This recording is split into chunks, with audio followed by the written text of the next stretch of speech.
Welcome everyone to a playthrough of the Titan Quest II Gamescom demo. We're the developers at Grimlore. My name's Balint Marczin, I'm the lead systems designer. And I'm Florian Jonas. Some of you may know me as the white t-shirt guy, but I'm actually the technical art director here at Grimlore Games. Two roles in one, excellent. So this is basically a live playthrough I'm actually playing right now, where we've got a lot to share about the world of Titan Quest II, which is obviously set in Greek mythology. We're keeping this whole theme of it being this bright and vibrant place, somewhere where you'd want to take a holiday, but maybe you wouldn't want to take a holiday with all the monsters around. Yeah, that's definitely right. And the Gamescom demo actually starts a bit after the intro chapter, which also will be part of Early Access, where we will learn that, Nemesis is after us, and now we as a player who barely escaped her have now to find out, like, why is the goddess Nemesis after us, and who better to ask than the Moirai, the three fates of Greek mythology. That's right. To get access to them, we will have to find a god. But first, it would help to find some kind of village, people that can guide us. So that's what we're doing right now. Here on the beach, there's a bunch of crabs. They're kind of bad from Titan Quest 1, but in some different ways. As well as the Ichthyians. Here's the first one. What generally can be said about Titan Quest is that we have this handcrafted world, so we don't use any procedural level generation, at least for now.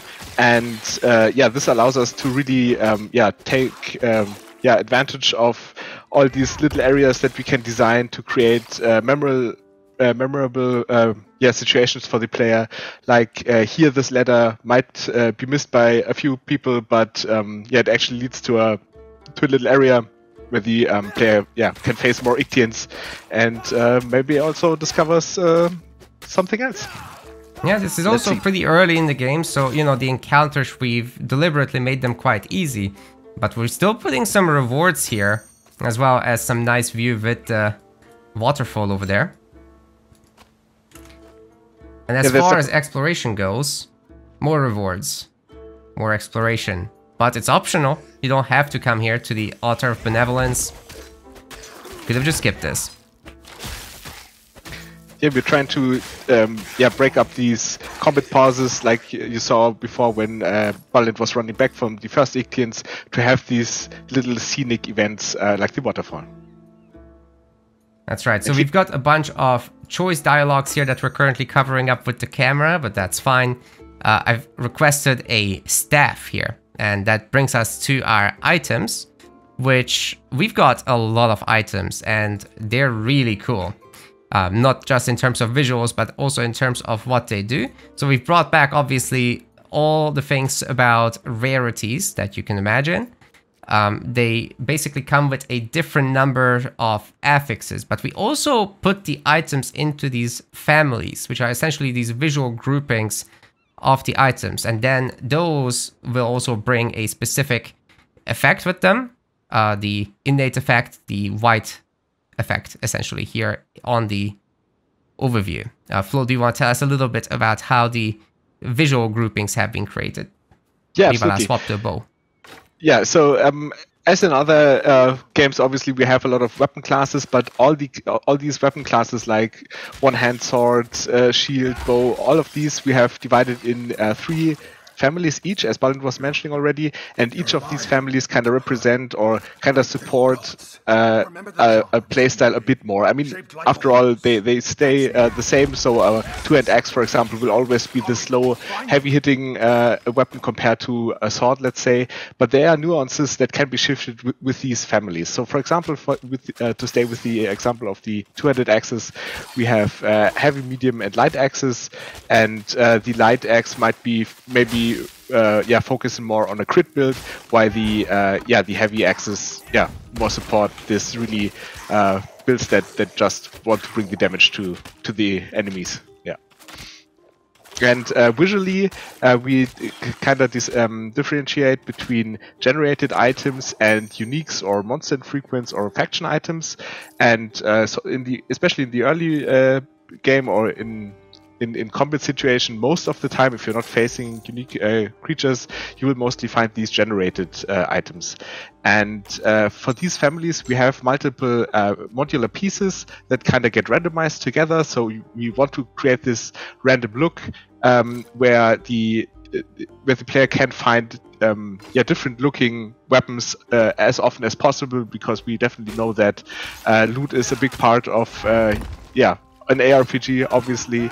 And so each weapon will consist at least of 2 parts, but many of more parts actually as well. And this is not only reflected in the 3D mesh. This is also like you can see the item on the ground, you can see it in the icon, and you can see it on your player character. Because I think personally this is really something that stands out for us, and I think it's really rewarding just to see everything on your character displayed, and also in the inventory. Yeah, here it is. Like on the ground, it looks exactly the same as it does in the inventory, as it does on the icon. And we've just seen some more complex fights here that really brought down my health. I didn't do a very good job of dodging, but you know, you don't need to dodge if you can kite. So there's many different varieties of playstyles that we want to allow. Yes, the dodge is a very central skill, but do you have to always use it? No, not really, no. Speaking of skills, we're about to level up, and when we do, we'll be talking about the masteries in a moment. But first, it seems these Ictian Guardians have been dropping some special items, and we'll be picking those up. There's a separate stash here for quest items, so wonder what that could be for. While you can maybe shed some light on what these cons actually do. The viewers who actually watched out may have seen a bug, actually, because the staff that we mentioned actually doesn't look in-game as it does on the icon. So props for you who found out. This is actually a bug. Sorry that it happened. But we're on to the items. Like, this is a very first iterations, and we have a fix already in an internal build. Just wanted to be sure we're on the same page here. That's right, this build is actually old now, so there is that. We still wanted to show you, for those of you who couldn't attend in person, and that's, I think, totally fine. It is far for some of you, after all. But we have leveled up, and it's time to talk a little bit about those masteries. So we still have the whole thing of combining 2 masteries to form your own class. We don't just give you a class.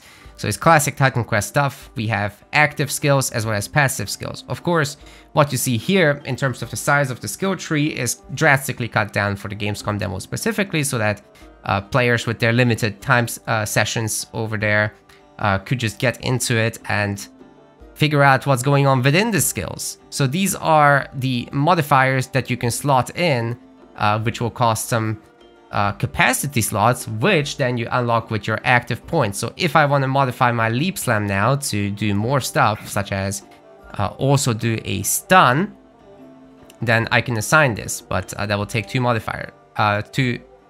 of these slots. However, if I take it out, I gain those back, and I can do this anytime. I could assign the rage gain, which is also a really nice modifier, and well, we need to somehow make use of that rage, right? It's just a status effect. We've got this onslaught on the primary weapon attack, and I have some more points available over there. So why don't we just get that, put it on, and then it can work in tandem with our frost explosion, which essentially converts some of our damage to cold, and then causes some explosions when enemies get frozen, which we can very easily do with our Frost Nova as well, Ice Nova, sorry. And the onslaught, as we gain rage from every attack, as well as our leap slam, will be increasing our attack speed. So we're going to be attacking pretty quickly. We also have overwhelm, which is also a status effect gained by the primary attack. Up to 3 stacks can be had, and then you consume it essentially with your stomp. The stomp already stuns, so it's pretty useful, but overwhelm makes it do more damage and in a larger radius. So let me quickly show you.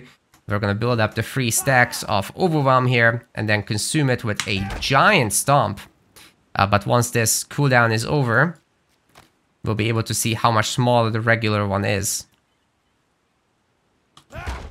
There you go. Giant size difference. And we also have some passive points, which we'll be wanting to spend here. Now, the passives don't quite have modifiers. They have what we call feats. And the way we have it set up now is that at level 3, you get 1 slot, and then at level 6, another slot. I just invested here so that we can get the ailment chance to synergize here with our application of chill from our regular weapon attack. We'll put that in, and that will be great overall. And then in Storm, we can diverge a little bit and get a little bit of energy, because when I spam my ice shards, I run out of energy. Not great. And I think, Balint, one thing that we could answer that I have been seeing floating around the community is the question if masteries actually have an effect on the modifiers. Do masteries bring additional modifiers at all, at one way or the other? So we don't do cross mastery modifiers really, but we do these cross mastery effects. So, for example, rage could be consumed by something in Storm in the future, or overwhelm. There's definitely examples for that. So you do have these natural synergies that are gonna go across, and you have modifiers injecting themselves into the global abilities at the moment, such as the dodge, such as the regular weapon attack. Right, so I think the Frost Explosion, for example, is a good example for that. That actually, like the Frost Explosion is a skill that takes advantage of the frozen state, especially of enemies, and this actually comes from the Storm Mastery, right? Yes. Perfect. What happened here? Yes, it just happens to naturally also synergize with what's in Warfare, right? So you get a lot of double benefits, you get a lot of stick stacking. Definitely worth making use of that. And now that I've reached my high stack count on Rage, you can see how quick the attack speed has become, so it definitely is transformative in that sense. And why am I allowed to make use of Warfare skills, but with the staff? I'm kind of setting myself up to be a mage here, aren't I? Well, that is possible because of our attribute system. So our attributes are basically this 3-directional triangle that you're looking at, but it becomes 6-directional once you start combining these. We've got Vigor in the middle as well, which impacts your health. But Might, what that does, it basically unlocks your support for heavy armor as well as heavy weapons that you would expect from a warrior. Knowledge is more the mage stuff, like robes as well as staves. Agility is more like the dex stuff that you'd be used to from other RPG games, so daggers and stuff like that. But then we have things like fitness. Fitness looks at a combination. We have a formula for this, for might, vigor, and agility basically get combined into fitness.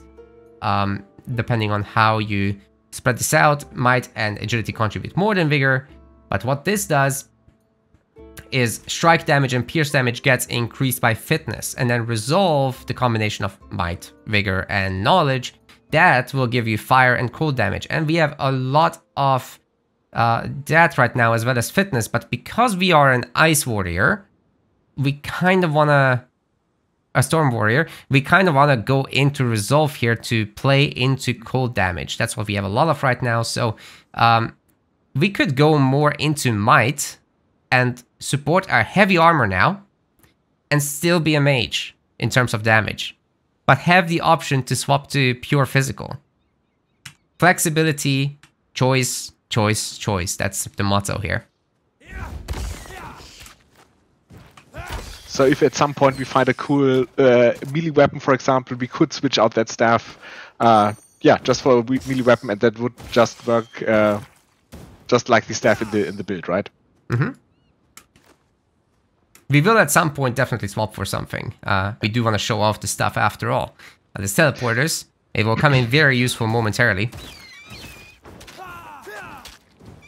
Unfortunately, we have some issues with the ranged mechanics still. As you saw, some projectiles were missing. So what I'll do is, at the first opportunity, we will be swapping to something with melee. Maybe we get to show dual wield as the enemies drop stuff.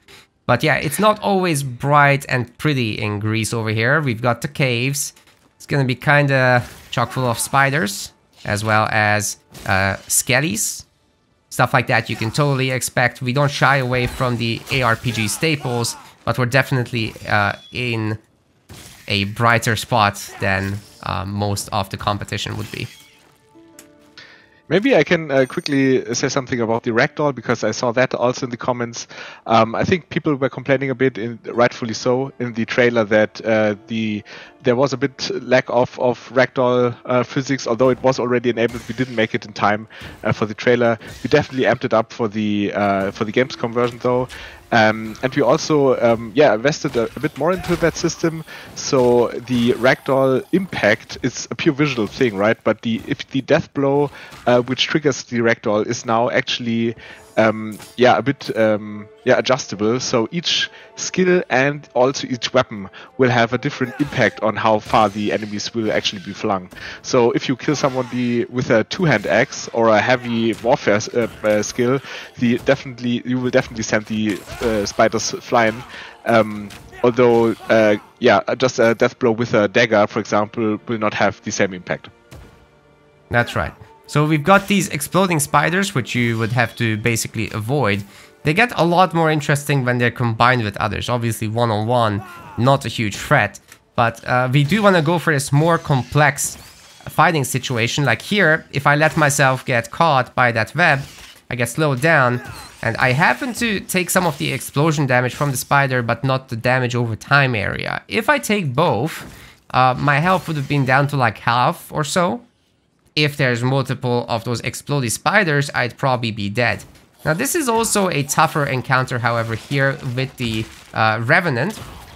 It's able to cast these long line AoEs, and it also empowers the nearby skeletons. So you get frozen by this. I tried to chug my potion in the last second, wasn't enough, and I'm toast. But guess what happens then? We go back all the way here, but we don't want to be, you know, masochist or turn you into that. We do offer you this recovery portal to go back. You don't have to kill everything on the way. In fact, everything you did kill is still toast. So we'll be able to just head back to the recovery portal, and the fight is back. We have to solve this combat puzzle that we've set up for you. Shouldn't be a big deal if you pay attention, if you dodge these big abilities, and if you focus down the enemies, especially if you have kiting. This is a pretty easy encounter still, but we did want to show you what happens. Yeah. So we definitely want to take you also as a player serious and create challenges that you just can't breeze through from time to time, at least. I mean, we definitely are a true RPG, I want to say, but we also want to have you fun right from the get-go and not only after the first playthrough, right? Still, we want to respect your time and definitely don't want to make it tedious, which is why we went for that death portal solution. Yes, and if you die, you do lose a little bit of experience, so there is a penalty. We'll look into perhaps giving you an option to get that back, like there was in Titan Quest 1 with the gravestones. Mm-hmm. So that is something we're looking into still. Probably sometime during the early access we'll have our answer regarding that. Anyway, I leveled up again. What do we do next, Flo? I finished this first. So yeah, that sounds good. Maybe we can show the frost shards. Yeah, the ice shards. That's probably a good idea. We can respec at least a little bit. Let's get the maximum energy or the regen. I think the regen. The regen is good. Yeah, that's probably gonna allow us to be smooth there. So the current thing that's applied to ice shards, current modifier, is the torrent, which gives us additional projectiles. That's pretty much a no-brainer, right? Like, you probably want to go this first. But there's other options. There's this one that allows you to penetrate further enemies. However, to get to level 6 would require 4 points, and we have 3 right now. So I think we're going to start here with long shot, which just requires 1. And we'll just spend these points and wait for the 6th one, and then we'll swap them out later at the next level up. Yeah, so you can already also see that the capacity costs may differ on the complexity of the modifier, so it's not always a given that you can slot every modifier that you want. There will definitely super expensive ones, which really will make you have to think about what modifiers you actually slot in. Yeah, they're a little bit better. If I shoot from a longer range, they're going to be stronger now, so that's, I think, very visible here. This should have been a more complex encounter, but we're just a little bit too strong for this. So, again, the early parts of the game are a little bit easier, as this area that we're showing off, but we'll shortly ramp up the difficulty a little bit. And to go back to the semi-open world approach, we do want to reward exploration. So this lady over there, not very happy to see us, because we should be over there. But she's pointing us out to this chest down there. There should be some useful loot. I'll make use of that. Now, because of the ranged issues, I'll be swapping back to spear and shield for the moment, and hopefully we get some decent drops. This is not scripted, so not everything will go well for me. Maybe it's actually a good point, time, Balint, that we talk about the enemy classes, right? 100%. We have this faction system, and you have seen plenty of the Ictins by now. But here we also start to introduce more classes to make the combat encounters a bit more complex and more interesting. So what you have to think of factions is like a toolbox for our game designers to play with to create these encounters. So we have guards that tank damage and try to keep you away from the casters, then the casters themselves that either deal high damage or assist. Also we have the crowd and enemies like the troopers here and the brute that you can see here in the middle with the big club, where you definitely want to stay away from. As you can see, he really can dish out damage. And if you, like, again, by himself, he might not be the biggest threat, but imagine you were stunned by one of the guards who have a shield and are surrounded maybe by a few others, then this really becomes an issue.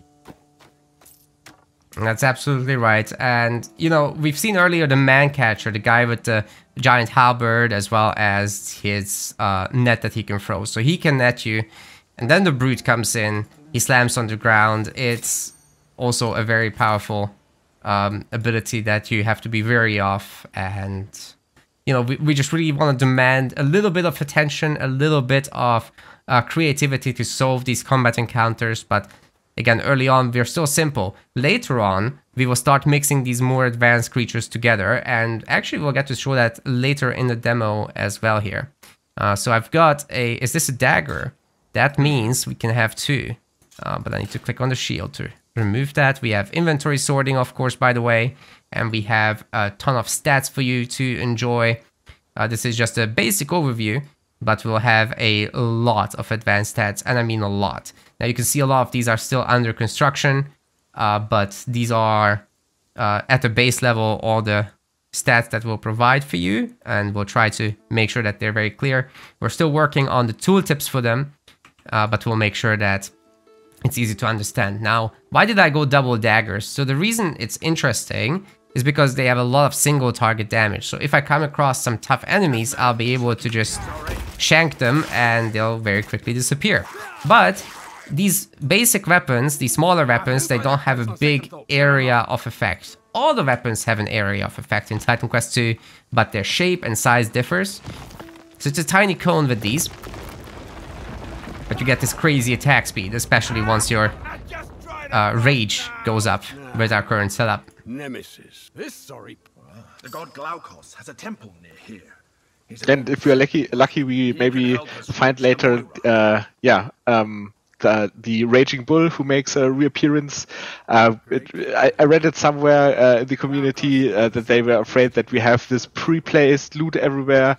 This is definitely not the case. It's just, as some were already mentioning, a setup for the demo build, so we can actually reward the players of the demo. It's definitely not the case in the real game. So the demo, yes, we did want to show that one item. But otherwise, everything is randomized. So you still have to farm long term. And we'll provide you great options to do so. Now, crafting isn't going to be present immediately in the beginning of the early access, but we do plan to add it. And we'll make the monsters drop their monster-specific loot rather than the human loot that you're currently going to see from them, especially animals like crabs or whatever. Oh, just because I saw you picking up gold, I saw that also been something that people, were rubbed the wrong way by. This is also something that we actually already, have in the local build here, the auto pickup of gold. So we are also thinking of quality of life features, although it's early access.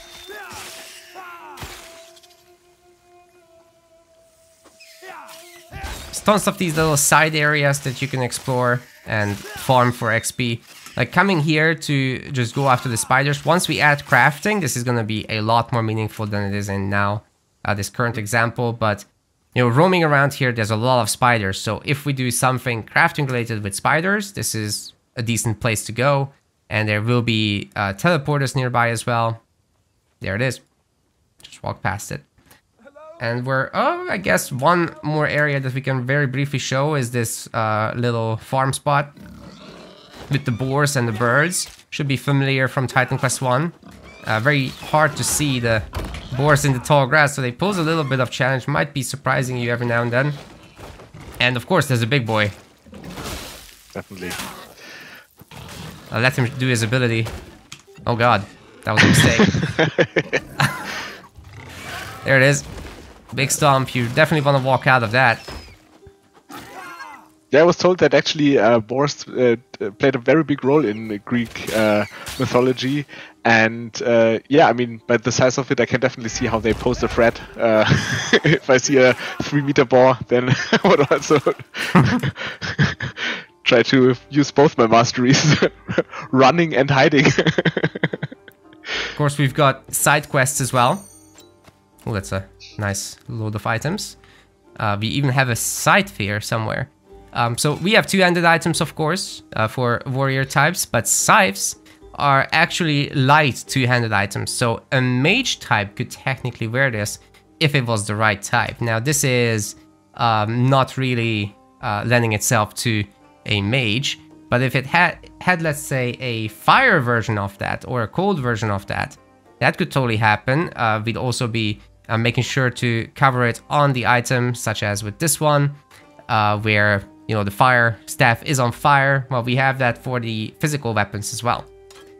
I think one thing I quickly want to note here is we also have like these damage conversions, obviously, and we also reflect that on the projectiles and the weapons. So it's not only like if you have like this one skill that kind of converts your damage into frost damage, then you will also be shooting frost projectiles and not only fire projectiles that deal frost damage technically. So we really want to show as much of the gameplay systems on the player-facing side. Yes, those kinds of weapons are not particularly going to be common, by the way.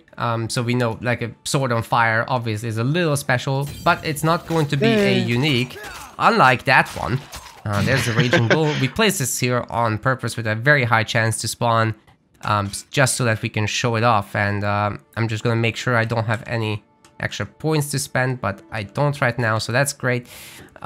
What the Raging Bull does is it makes your rage stacks essentially better, giving you more weapon damage for them. So with epic and legendary items, we'll be handcrafting the precise effects that the weapon will wield. It's not really randomized at this point, but depending on where you find them, they will have a different level to them, which is true of every item, by the way, but also for these unique items that we handcraft rather than the random affixes that you get from the other stuff.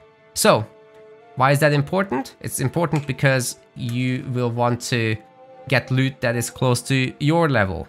Basically, ensure that you get to grow like that as a character, that you get to progress. And it will give you ways to change the difficulty of the world as well, through rituals. You'll either be able to just increase them flat out in the entire world, or you'll be able to raise the minimum to your own level as well, which is going to be great to go back to older areas to farm there, find items that are specific to the Ichthyians, but eventually you'll be getting out of the area where the Ichthyians are. So one day you will not have access to the Ictian stuff, and that's why the big encounters are hard.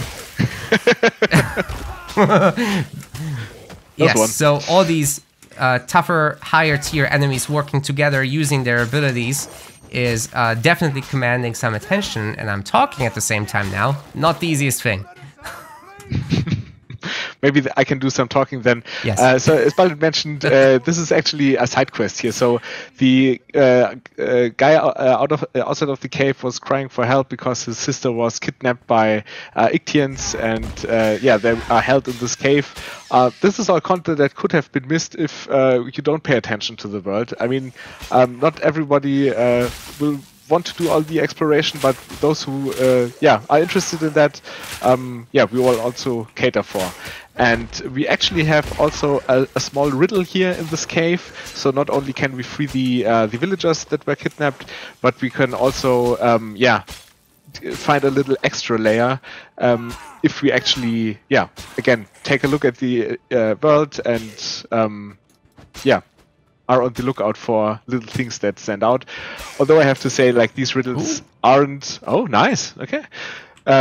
These riddles aren't super demanding, so it's no point-and-click adventure, right? It's most of the time just finding the odd one or, yeah, clicking something in a specific order.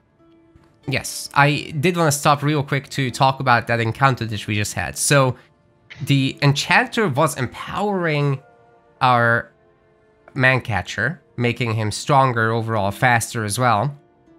And he used his ability to snare on me, which also made him faster and stronger. So that inherently synergizes with itself with just 2 characters getting added to an encounter. And the obvious counter to this is to somehow stun or freeze or whatever, do some status effect on the mage, right? So that it can no longer do the boosting and the healing. Taking that out is quick enough, but then still you get chased by the man-catcher. And then I was skirting around it, making sure to dodge every single attack by just sidestepping. We really want to make sure that the combat is smooth and responsive like that, so that you can really express your skill if you wish. But most of the time, you won't have to do that.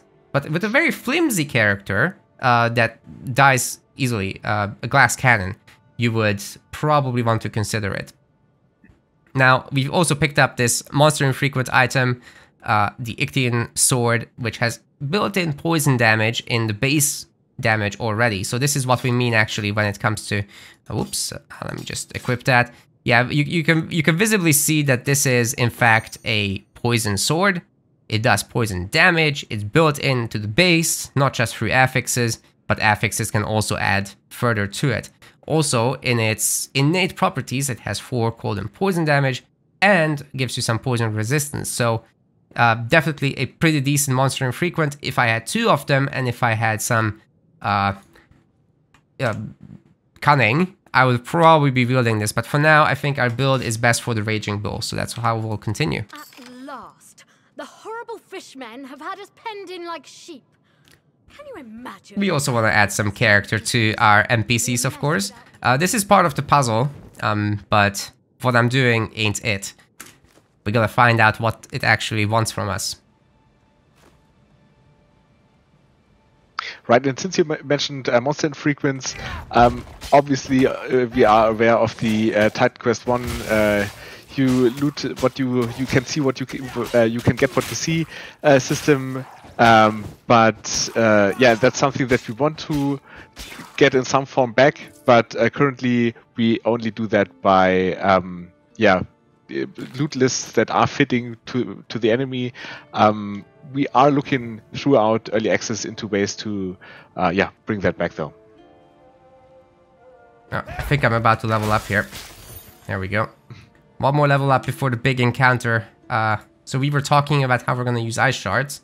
Let's do it. Projectile penetration, so it goes through multiple enemies. And I still have 2 more. We can put this back, actually. We can keep the long shot. Alright, this is pretty nice. And then we could get even more energy. And regeneration as well. Which, by the way, you can also see if you hover over this globe. We have 34 energy regen. That's a lot. Pretty good stuff. Yeah, as you can saw before, Balint was lighting up the brazier up north. So this is 1, 2, 3 puzzle where you just need to, click the increasing number of braziers. Yeah, we're not gonna do brain-breaking puzzles, but we do want to reward your efforts for exploration and looking around caves and stuff like that.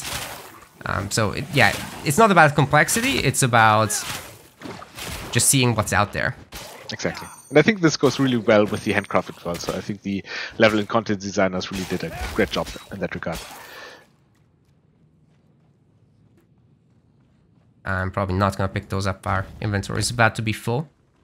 Of course there will be vendors, not in this demo, but we are making them, we have them working locally. You can't hide in here. Yeah, so we just met that guy and he's apparently hiding in this cave and hopes that the Ictians won't fight him. Sorry, it's his spot, we really shouldn't be here. Alright, let's see if we get some good loot for the final fight here in the cave. We're not really gonna need the movement speed, so I think I'll take this cast speed stuff. It's gonna come in useful for our ice shards. What else do we have? This gives us some cold damage, I guess we can go for that. It'll be nice with the ice shards. And there's a surprise, bunch of skellies. And that is actually not a boss over there. The Skeleton Warlock is what we call a leader. So what that means is he's the top echelon within the Skeleton faction. And I just got frozen by these guys dealing cold damage. That's also attributed to the Frost Revenant. But that's not the only guy with the aura here. Actually, the Warlock has an aura and gives these guys life leeching damage. So definitely gotta take out the light guys first, then the support. And then go after the big man himself. Again, trying to dodge these individual abilities so that we don't get blasted into smithereens. Might be easier to do with our ranged attacks.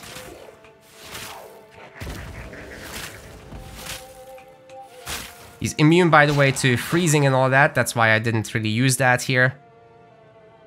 Yeah, as you can see, it's a back and forth, slower but more engaging fight than you might be used to from other ARPGs. And our bosses will follow some of the same principles, but the leader's job is to work together with a core faction like the Skeletons. We will have several factions as well, like the Ictians that you've seen. We will have bandits that you have not seen. We'll have wildlife that you have seen, but they aren't working quite like the others. They're more scattered and just doing their own thing. We will have bosses, however, and the bosses will be those 1v1 encounters that are gonna take a longer time. Definitely set up for the duel experience and with more complex mechanics and skills. Yeah, and for the initial early access, we planned with 3 bosses, and I definitely wanted to clear something up. When we are talking about the initial early access, then this is the first launch version that we will bring out in winter.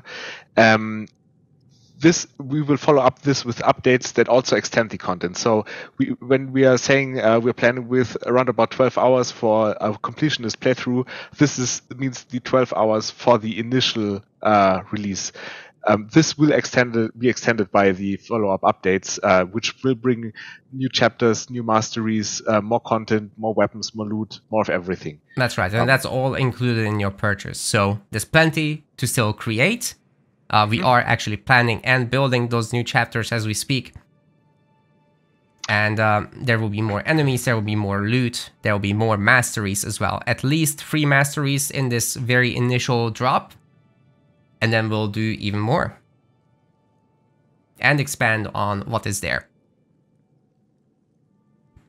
Exactly. And so I want to say that we have a great start, a good, especially toolbox. Like, it's always hard in game development to get all the systems in place so you can actually start building the world, because that needs a lot of fine tuning, and the systems need to work together and everything. And I think we are in a very good state regarding that. And as Balint said, we are already working on the updates. There is still room though, so we definitely want to hear your feedback. And as you may have noticed, we definitely follow the discussion. Definitely are talking about the feedback we are reading and bring that to the team as well. So I think this is really what we would love to get from the early access as well, to hear your opinion, and so you are also able to shape the development to some degree. Indeed. And look, it's night. We have a day-night system. Right. Awesome. So with that, I guess we've told you everything we have to say for now, but there will be more, so stay tuned. There will be blog posts and all that kind of stuff. So we'll wish you a good night with that. Awesome. Take care and bye-bye. Bye-bye.